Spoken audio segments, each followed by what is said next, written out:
housing prices. But the real story is that none of this is shocking if you've been watching this program. Please wake up, America. Believe it or not, the only topic that we cover that gets more hate mail than radical Islam is the threats facing our economy. Yeah, apparently people just don't like to hear that their homes may be worth a lot less than they think they are, and they may never get to retire. I know, sounds crazy. Unfortunately, since people don't like the message, they tend to ignore it. That is human nature. It is also dangerous.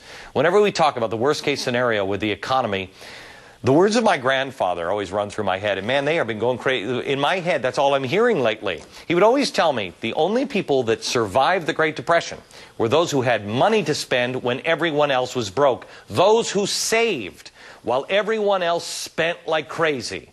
If that does not sound like you, then please walk down the doomsday road with me for just a couple of minutes and consider whether or not you're positioned to make it through another depression. You may not like the message, and the message may be wrong. But is there harm into listening to it, at least for a couple of minutes? Peter Schiff is the president of Euro-Pacific Capital and author of Crash Proof. Also, Michael Panzner, he's a Wall Street trader and author of Financial Armageddon. You two are doomsday. You make my head hurt, honestly. You give me nightmares. But while I may not agree with everything that each of you say, you both, I think, are closer than the clowns that we see on TV all the time saying, oh, no, we're totally fine. Let me start with this. The housing market. Greenspan is saying that there's at least single-digit losses. He may see double digits. And, Peter, you say it's going to be worse than that. Oh, sure. Why?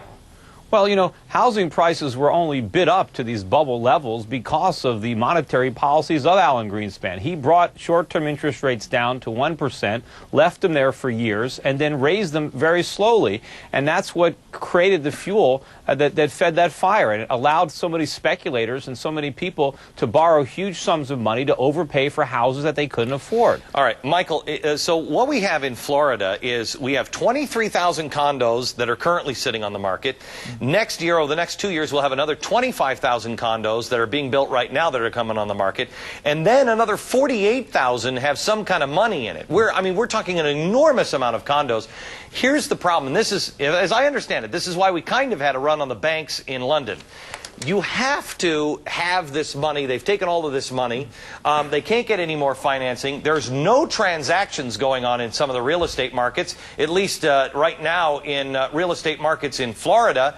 So that those housing prices drop dramatically because the bank has to say, this is what the market is worth, and if only one sells, but it sells for 50% less, they're all 50% less. Is that true?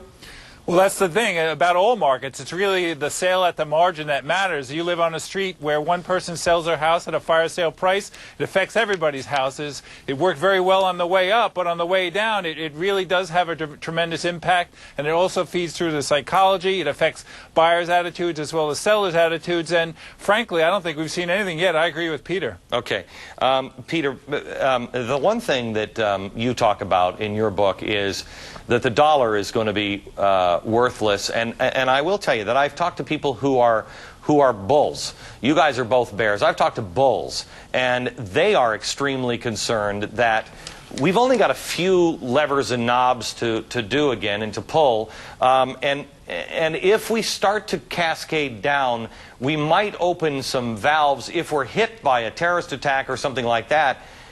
The government will not let these banks fail. Things won't fail, so they'll just start printing money. Well, you know, we don't need a terrorist attack. You know, I don't think the dollar is going to be worthless. I just think it'll be worth a lot less than it is now. No, but you ask about your scenario is not a 25% cut in the dollar's value. You're talking about massive inflation. I think the best case scenario is the dollar only loses half its value. The worst case is much worse. I mean, the worst case would be hyperinflation that was inspired by a government effort to postpone the recession. The best case scenario is that we have the recession sooner rather than later. And it's going to be a very severe recession. Housing prices are going to collapse. But consumer prices, what we pay for what we consume, those prices are going to go up dramatically. During the recession. Have either of you guys read The Forgotten Man? by Amity, I think it's Amity Shales. It's a tremendous book, and she talks about the real causes of the Depression. And Peter, it's pretty much what you were saying. Michael, I'd love to hear your comments on this. That the Depression, the reason why it was as bad as it was, is because the government got in there and screwed around with it. Of course. I mean, the government created the conditions. First, the Federal Reserve blew up the bubble. They were too easy with monetary policy. They created too many dollars. They created the speculative mania of the 1920s. When the bubble burst, both Hoover and Roosevelt came in and compounded the situation by, forcing employers, not allowing employers to reduce wages, by destroying food, by trying to artificially keep food prices higher. They created the Depression. It didn't have to be that bad. Michael, does this, what really scares me is I really think Hillary, and the way she's talking about being a new modern-day progressive as progressives of the early 20th century, which was Roosevelt, and the New Deal, I think these people are positioning themselves as to bring the New Deal, which would be devastating, would it not? I think we're already hearing talk of that from the Democrats in Congress. I think there's this whole idea that somehow they can take 20 years or more or longer of bad behavior and somehow add more bad behavior and come up with something good. Two wrongs don't make a right. So I saw Warren Buffett took his money, a lot of his money, and he bought euros and I think he bought gold. He's become very, very conservative. He's talking, I mean, he's not talking like you guys, but he's on the same road as you guys, and we're in big, big trouble. We're going to pay for all of our sins of the past. What exactly do you do? I mean, I'm not Warren Buffett. What do you do with your money? And the average person. Well, even Alan Greenspan in that 60 Interviews interview the other day said that he was recommending that people keep their savings in currencies other than the dollar. I mean, he can see the writing on the wall. After all, he wrote it. So what average Americans can do is do what I've been advising my clients to do at Euro Pacific Capital, what I talk about in my book: get rid of your dollars. In a depression, but you know what? It's easy to say, Peter. It's easy to say, but Michael, but it's easy to do. It's not hard. I have to interject here. I have a slightly different perspective on this than Peter. I take the view that I agree with him. Longer term, the dollar is heading lower, but there's a number of reasons why, in fact, we could actually see the surprising dollar rally, the kind of thing that people hadn't been looking for, a black swan type of event, to use that sort of name.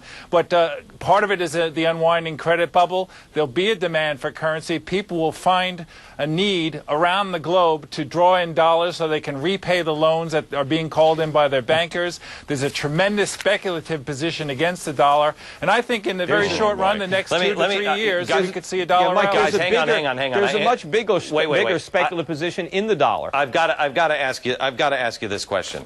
What you guys are talking about is really scary stuff. The terrorist, Osama bin Laden, wants to stop our economy, wants to kill us through our economy.